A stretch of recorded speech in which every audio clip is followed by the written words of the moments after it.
Ще холодний запуск, другий раз за день. Вона прям сьогодні з самого рання, я вот аж до самого вечора простояла, ну, короче, з 8 от до 18. Мінус 13 зараз на вулиці.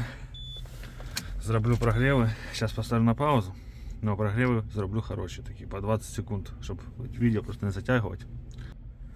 Ну ось це вже третій прогрів зараз.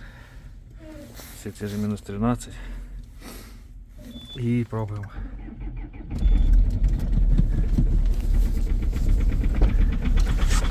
Звучить, конечно, чуєте як. І дим іменно такий вонючий, іменно дизельний. Прямо аж багато. Ну, так, як-то так. Мінус 13. Все пустилось. Прогріваємо.